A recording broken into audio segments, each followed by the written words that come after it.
Amen. Thank you, worship team. Well, good morning. It's good to be here. I have enjoyed several weeks off. It's been a good respite for me. I want to welcome my dear, have my wife up here with me. This is for the record, the very first time she's ever joined me on a platform for more than 5 minutes for some presentation or something. So thank you for being so willing and excited about being here with me this morning. She's so excited. After the first service, she said, "We have to do that again?" Oh. Hey, it's good to see you all. There's a lot of you here this morning. This is fun. It reminds me of the old days, back in the, January and February. So this morning is part 4 of our series called Family Practice, and I want to thank the other staff and the other staff spouses that have joined them and that have shared with all of you this month of August. And this morning, my wife and I are talking about parenting adult children. And we've got our family as well on the screen. My wife's going to introduce our family, so many of them that you don't ever get to see. So this is our oldest daughter, Alyssa, and her husband, Josh. They live in Virginia with their 3 children, Addie, Lucas, and Caden. 3 and under. So the picture, they're in witness protection, is what they are. Actually, this was a couple weeks ago when I was there, we were both there for just a week. We watched the kids, and they got to go out, and they took that selfie of themselves out for the first time since January by themselves without the kids. So. This is our oldest son, Joel, and his wife, Samantha. And you can see our oldest grandchild, Knox, is there with his fish that he caught.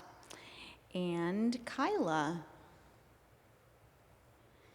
And this is our son, Doug, his wife, Keisha, and Cash, and Reagan. And you all know Mitch. And this is his fiancée, Emily. So when we went to our church in New York, there was a pastor on staff. He was old. He was like 50. And he had 3 adult kids that didn't live with him anymore, and he had 1 boy at home who I got to know. And every once in a while, these other kids would come with their spouses and grandkids and stuff, and I never really knew who they were. I knew Bob, but I didn't know his kids, and it occurs to me that I'm the old guy now, and Trenton is here, and he doesn't really know my older ones. So what goes around comes around. But those are our kids, and we often think that when our kid turns 18, that they go off on their own, and then we're done with the parenting, right? We use the term launch. We've launched them, and we're done with parenting. But it occurred to me as we were preparing that if I'm 30 years old and we have a kid, and I'm 48 when that kid graduates and goes off to college, and let's say they never return, but I live another 40 years until I'm 88, I will actually have been a parent of an adult kid more than twice as long as I was a parent of a kid that was actually in my home. And our parenting doesn't end. If you're 23 and have a kid, then you're 41 when they go off, and if you live another 50 years until you're 91, well, that's 50 years that you're a parent of an adult kid. So when you launch your kids, your parenting is really, it's just getting started. It's just getting started. It's not like, I don't think that when you left home at 18, well, there may be some exceptions here, but that you wanted to have nothing to do with your parents. If you were blessed to have a good relationship with your folks, you want that relationship to continue. And I have to imagine that if you're in this room this morning, you hope that with your kids, whether they're adult kids or younger, that you want your relationship with them to continue well for many years. When our daughter, she was our oldest, and when she was getting ready to go out of the house and go to college, I was talking to one of my elders, and I was bemoaning the fact that, it's over, she's leaving. And he said to me, "Jeff, you're not losing her. You're still going to need to parent her, and she's still going to need a dad. It just looks differently. You're just going to parent differently." And that really, really got me thinking. But it was an event when we took our daughter off to college? Yeah, taking your oldest, we didn't know what we were doing. She didn't know what she was doing. She thought she did, but taking your oldest away off to college, she's always been our strong-willed, knows what she wants to do, and she didn't really have too many doubts about the fact that she wanted to be a nurse, and she found a college, Indiana Wesleyan University, and we were in Northwest Iowa at the time, so we packed up our whole family, all her stuff, and we drove to Indiana, which seemed really, really far away, and it actually is far away from Northwest Iowa, and so we made the journey and moved all her stuff in the dorm, and the night before, her youngest brother, Mitch, cried himself to sleep because his sister was going away to college, and he was kind of inconsolable because he said life will never be the same again, very dramatically, and he was kind of right. But so we all went, and as we were driving away, I just remember seeing cornfields everywhere because Indiana has corn, kind of like Iowa, and I just remember the feeling of wanting to run into the cornfield and just scream and cry and yell, and it went against every mothering instinct that I had to leave her there where she didn't know anybody and we had no connections there, and she was excited about it, but we were feeling like our hearts were being torn out, and so yeah, that was a rough time. I wasn't prepared when I left her and she had to get off. They were starting something for the freshmen. She had, Dad, I gotta go. I'm like, well, Alyssa, one more. No, I gotta go, and she just took off. So I dejectedly walked back to the vehicle and got in, and we started off campus. I just started sobbing, like not just crying, like racking, shaking sobs. And as I recall, as we drove to Kokomo to stay overnight, I remember I just sobbed for like 30 minutes, and I could not stop. And recently I followed this guy on social media, and I listened to his podcast, and I heard him say that he was taking his daughter, his oldest, off to college in a couple weeks. He was all, talking about it and excited. And so I private messaged him, and I basically told him, if you're anything like me, just be aware, it's going to be really hard. A couple weeks later, after the event, he messaged me back. And we don't know each other, but he messaged me back and he said, hey, thanks for telling me that. It was really hard. I wouldn't have been at all prepared for it, but it was in the back of my mind that I didn't think it was going to be hard, but it was really hard. And then after our daughter, then we took our 3 sons and we were like, get going. It was fine. But that first kid changes your family because all the little chickies aren't in the nest anymore, and it just it changes your family. So in preparing for this morning, we realized, and we never really listed them before, we realized there are actually 3 principles that we've lived by in our relationship with our adult kids. And now that's 14 years ago that Alyssa went off to college. And the 3 principles, and we'll unpack them, but it's time over time. And Londa introduced that concept of investing, time over time, and then growth over time, and then belief over time. And we're going to unpack those. But first, I want to read to you from Ecclesiastes chapter 3. As we were talking about Scripture, and there's a lot in the Bible about parenting. A lot of it has to do with instruction and discipline and, teaching your son or your daughter to be wise. And those are all good things. We're going to assume those are kind of givens. I mean, there's a lot. We could have gone through all kinds of verses in Proverbs, and it would have been like a parenting seminar. But my wife said to me, what about Ecclesiastes chapter 3, where it talks about a time for things? And I said, we looked at that, that's a really good passage. So I want to read that to you. Ecclesiastes chapter 3, you're familiar with it, but think about it in terms of parenting, because parenting is a journey that has a lot of different stages to it. There is a time for everything and a season for every activity under the heavens, a time to be born and a time to die. A few years ago, on April the 7th, early in the dark hours of the morning, my Aunt Margaret, who was the matriarch of my dad's family, she was a huge influence in our life, she died. And a couple hours later, my grandson Cash was born. So within hours, one Katie left the scene and another one showed up to take their place. A time to be born, a time to die. A time to plant and a time to uproot. Some things have been uprooted in our community recently. A time to kill and a time to heal. A time to tear down and a time to build. That's happening. A time to weep and a time to laugh. A time to mourn and a time to dance. A few weeks ago, our son got engaged. And just yesterday, I was on the phone with my 3 sisters who were around my mom's bed as they gave her her first dose of morphine. So there's times to mourn, there's times to dance. A time to scatter stones and a time to gather them.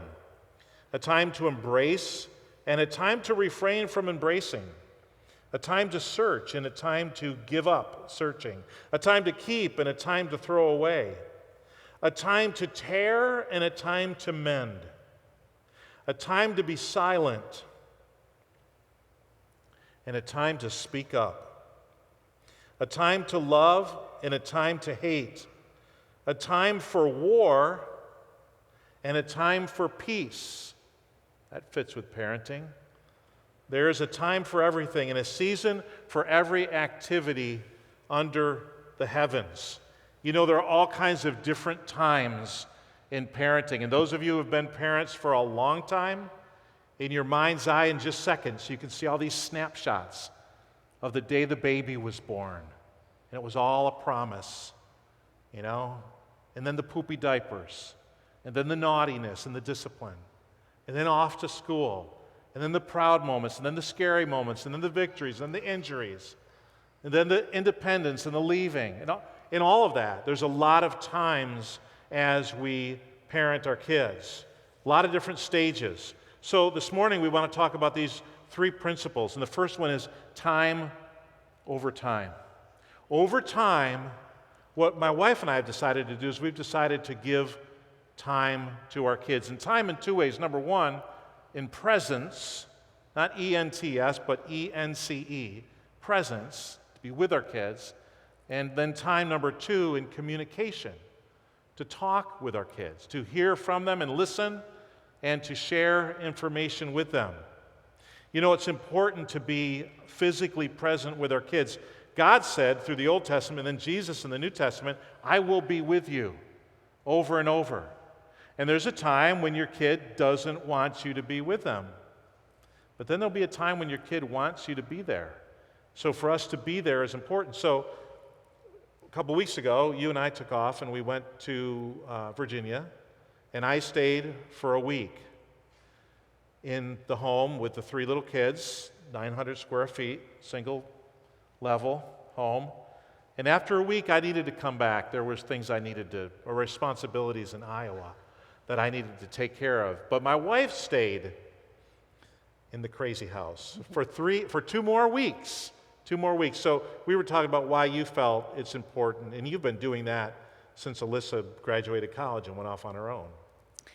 Yeah, before Alyssa was married, she lived in Nashville and was a nurse there, and then she got married and she lives in Virginia, and so it was important for me to spend time with her. She's my only daughter, and I knew that if I was going to spend quality time with her, that I was going to have to learn to fly by myself. And the first number of times it was rough, and I did a lot of praying, but it was worth it to me to be able to get to the other side and to see her and to spend time with her. So since then, I can't think of how many times I have flown back and forth by myself, but that was something that was important.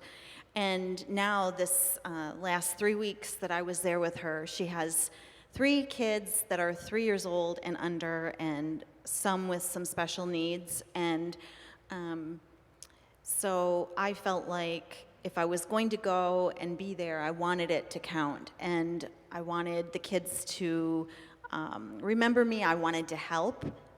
to give my daughter a break and my son-in-law, and to just be an extra set of hands and set of eyes to keep track of what the kids were into. And so we always, when we're together, we always make a lot of new memories. We do a lot of laughing and things, all the inside jokes and things that you have with your kids. And we also relive a lot of old memories and talk about things. And it's the same with our other kids, too. We always like to go over things and hear new things that we didn't know were happening when they were little that they now tell us now that they're grown up. And some things we still don't know who did what back in the day, and we never will probably. But just being there and creating more memories and reliving old memories and being helpful and just being a part of their lives, and not just being a face on FaceTime, which is we're really thankful for, but just to be there. And it was very hard for me to leave and say goodbye. You always needed me to be on the plane with you before that. She could not fly alone. And then Alyssa lived in Nashville. Where's my ticket, she said. And somehow when your kids need you, right, you can do things that you couldn't do in the past, and she has certainly done that, and very well. There was a Tuesday night a few years ago that I left, and I gave my son Doug a call, and I said, how about we get together tonight? And so I went down to Sioux City, where he was going to college, lived in an apartment with some friends, and he and I went out to eat. We went to Who Hot, which is his favorite restaurant, and maybe mine. And we went to Who Hot, then we went to Hy-Vee there in Sioux City, and I bought him a bunch of groceries to take home, and then on our way out, we stopped at the gas pumps, and I filled up his car, and we talked for a little bit there. It was a beautiful night. I remember that night, I remember walking to the store, I remember him calling his aunt and talking to her about preparing some meal and buying some stuff. And I said to my wife that night, I said, "Do you know why I'm going?" She said, "Why?" I said, "Because I can. Because he's the one I can get to." Alyssa's in Virginia, and Joel had just gotten married, and he was with Samantha in Detroit, where she was in her third year of medical school. And of course, Mitch was with us, and Doug was the one I could get to, and I wanted to spend that time with him. That was a Tuesday night, and that Friday night was the night that he had his terrible accident. And I remember as we were wondering how things were going to turn out, thinking, I'm so glad that I spent that time with him. So presence is something that's been important to us, and we've tried to be physically present with our kids. And then communication, you talked about FaceTime. I call it the FaceTime chaos. She'll be in the love seat in the living room, and I can hear everything going on in the background at my daughter's house, and I'm just like, I need to go downstairs. I've got something to do in my office. I mean, it's like chaos, but she spends a lot of time talking to our daughter. The other night I was on the phone with one of my boys, and I realized, your phone tells you how long you've been on with. An hour and a half we were talking, because communication is important, but it takes work to communicate, and it even takes work to keep the lines of communication open with our kids. And my wife is early to bed, and I'm late to bed by nature. And when our kids were in high school, there was never one night that any of our kids, while they were in high school, ever came home and we were both asleep in bed. I always stayed up to chat, to smell my son's breath, make sure, they were doing what they should be doing that night. And there was never a night when any of my boys could ever sneak in. And having done something, so therefore I was to find out years later that was helpful. That was helpful for them to always know that Dad was going to be awake when they came in, but I also wanted to talk. I wanted to communicate with them and keep that communication up. So principle number 1 is time over time. Number 2 that we've tried to live by is growth over time. Growth over time. That over time we continue to grow. That we don't all of a sudden arrive and we're the parents, we know it all. Our kids can come home to the fount of knowledge and get wisdom from us, but that we have to continue growing. And there's 2 personal qualities that we try to develop in our lives that help us to grow as parents of adult kids. They are humility and curiosity. Humility and curiosity. So, quote number 1. This is something that you pulled up on your phone and told me that you've been looking at for a long time. Yeah, I discovered this a number of years ago, and it says, parenting is about raising and celebrating the child you have, not the child you thought you'd have. It's about understanding they are exactly the person they're supposed to be. And if you're lucky, they might just be the teacher that turns you into the person that you're supposed to be. Yeah, and we have really learned from our kids, and we have tried to continue learning. 10 years ago, I decided it was time for me to get a master's degree when my daughter graduated with her bachelor's degree. I told her, Alyssa, we've got a race now and see who can get their master's degree first. And through that journey for me, I learned a lot. And my kids ended up learning along with me, and Debbie learned along with me through that journey. So we want to continue to learn and grow. And honey, you said that you have learned from Alyssa having Addie and Lucas. Talk about that for a minute. I like to say that Addie and Lucas changed my life, and it's very true. So 2014 was a hard summer for my daughter and her husband, as she had some miscarriages, and they were struggling with infertility issues, and they had kind of always felt that their family would grow through adoption, whether it would be biological children and adoption or what that would look like.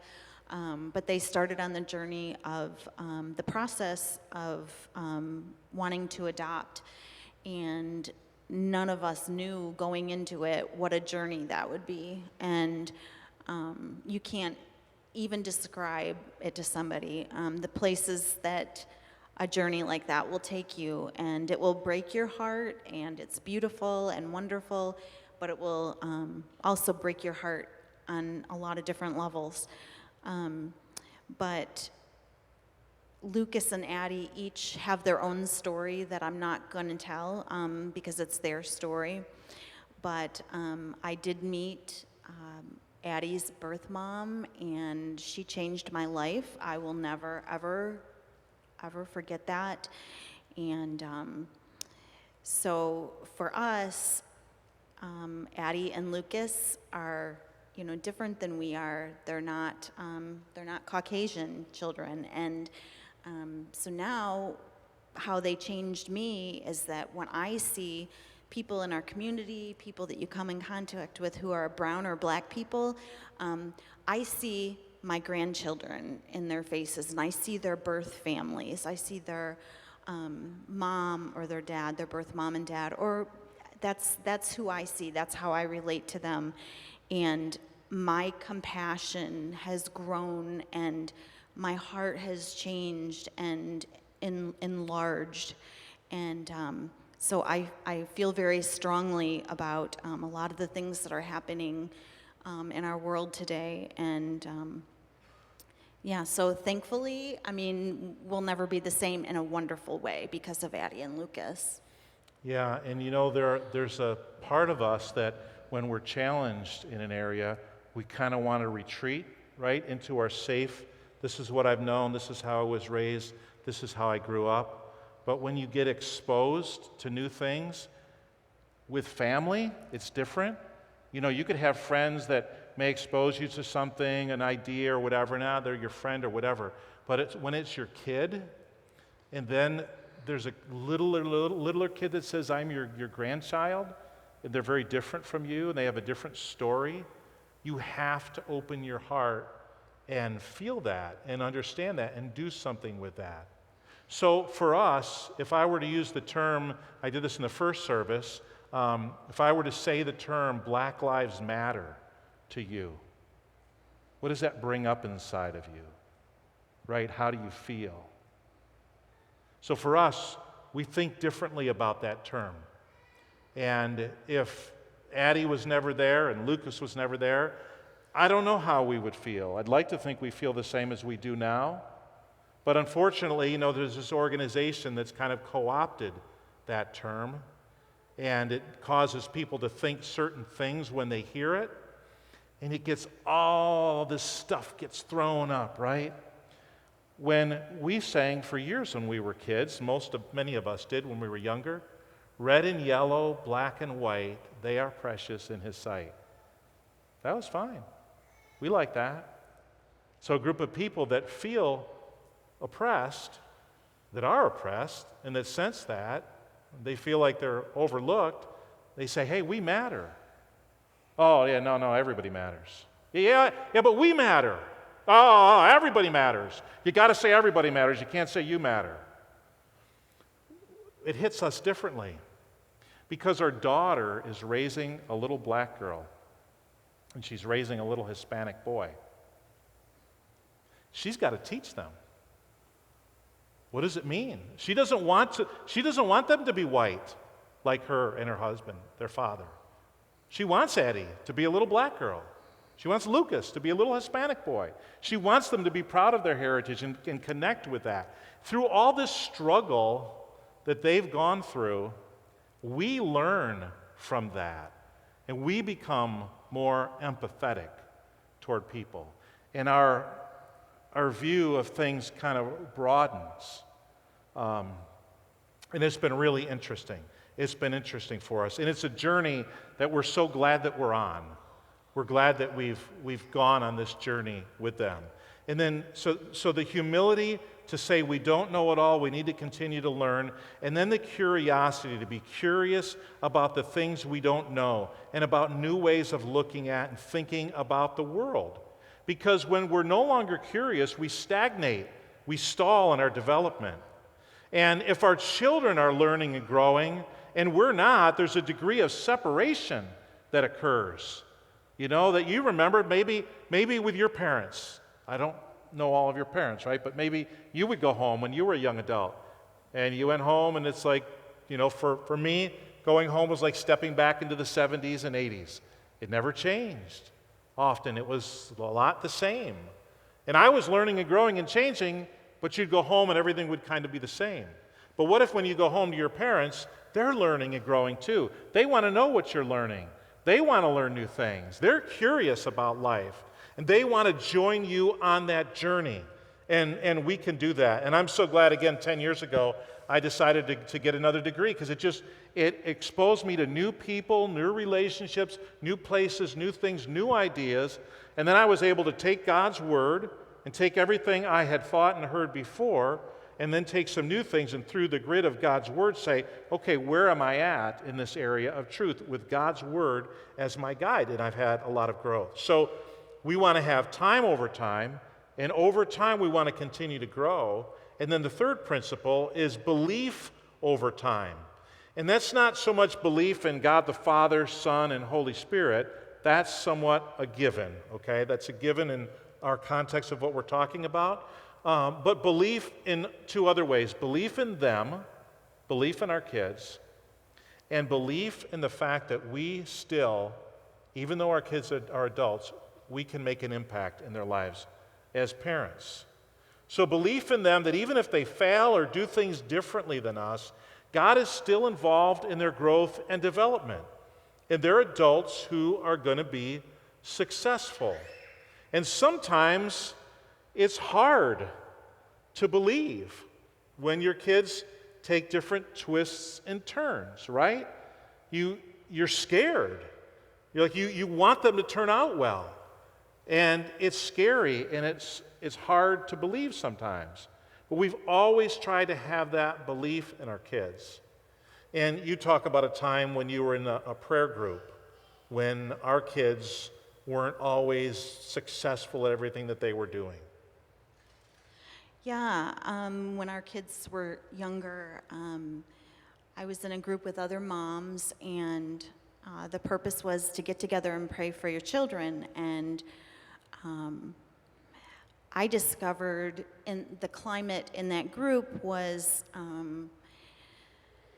such that most people would share prayer requests about their kids, but they were always like, oh, pray for them because I just found out they got a full ride scholarship to go to such and such a college. Or to 3 different schools and they had to choose. Or they were winning accolades for whatever that they were attempting, and they were always it seemed to me at the time, because I had kids that were struggling at that time, that these parents only had successful stories to tell, and their prayer requests to me were not, anything that I could relate to.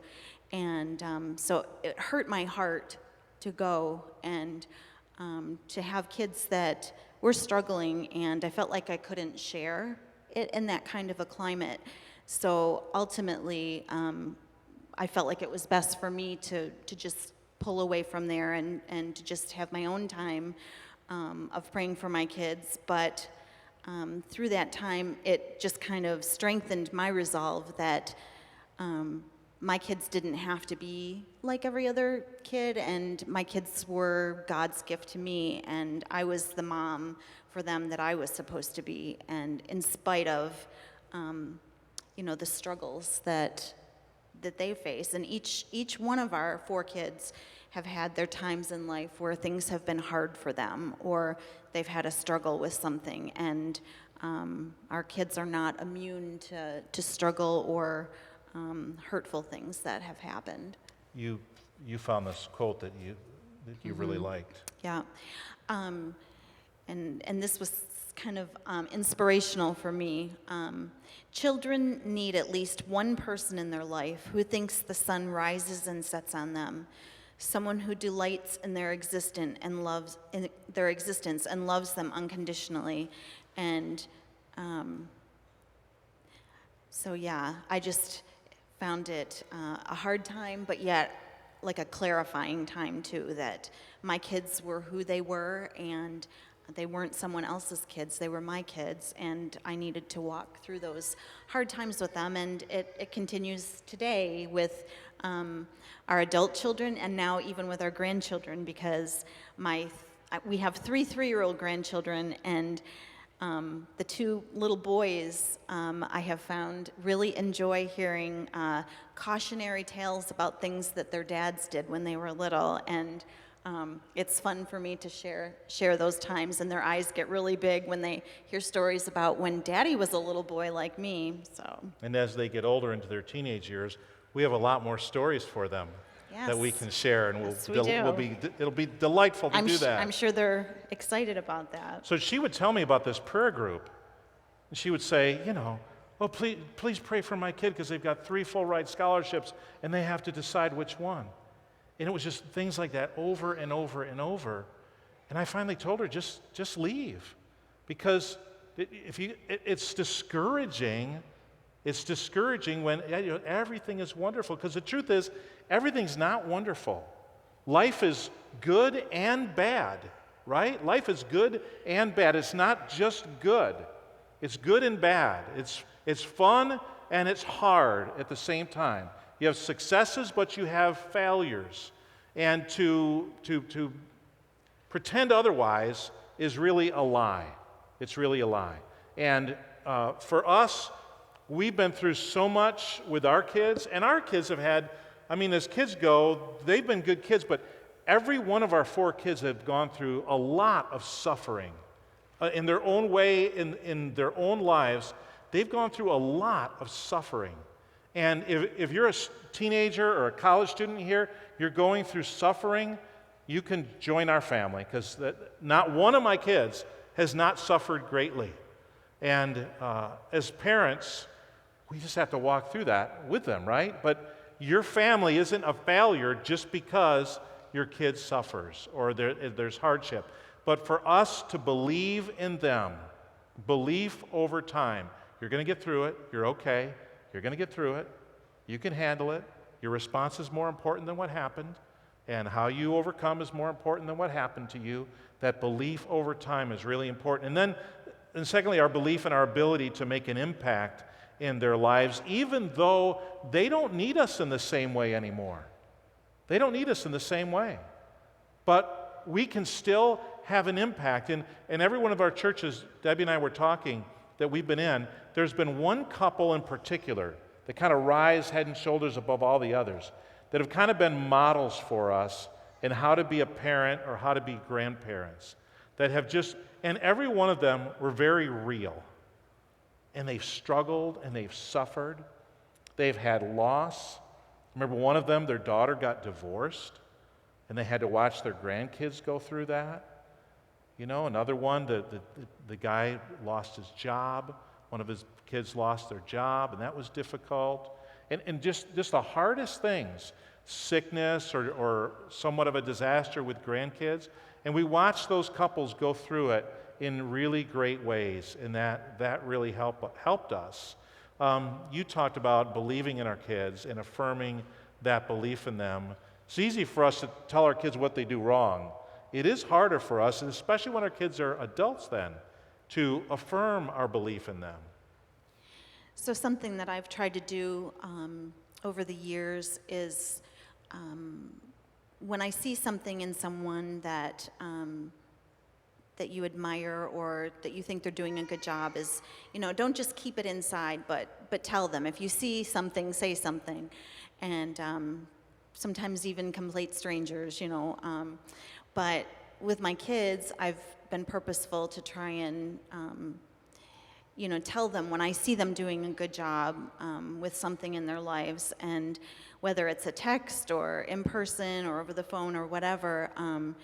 And an example I can think of recently is our oldest son and his wife. They really like this little Chinese restaurant that they have near them, and it's a family-run business, and the little kids are there, and when they've gone in before the pandemic, they've taken their little family in, and they see the restaurant owner's family in the back eating and the kids helping. And so when everything first happened with COVID-19, the restaurants were shut down, and so they missed going there. And so they thought, well, maybe if they call, they could do takeout orders or whatever, but they weren't answering their phone for quite a long time. So they kept trying, and one day they answered the phone, and they took their takeout order, and my son was telling me about it, and he said that he had a conversation with the owner, and she was telling him that, things were pretty hard, and but they were open, and so she was appreciative of their business. And so my son told me that when he went to pay his bill, that for a tip, he basically doubled his, whatever the cost of the food was, he gave as a tip as well. So his bill was double because he paid double for his food, and he told me that, and I started thinking about it, and so I told him, I'm like, I'm so proud of you for doing that. And I said, that's so encouraging to me as your mom, and I'm sure it was a blessing to them and an encouragement to them. And I said, that's something that Jesus would do. And I said, you're loving like Jesus. And so just things like that when I see it in our kids, like, you're being a great mom, or, I know you're having a hard day, but you're doing a good job, and I'm proud of you. And just to speak those things, and because I know when I was younger, those things would have been significant to me as a young mom, in the midst of raising kids and stuff, to get affirmation from your parents. Well, raising kids is all about relationships, right? It really is.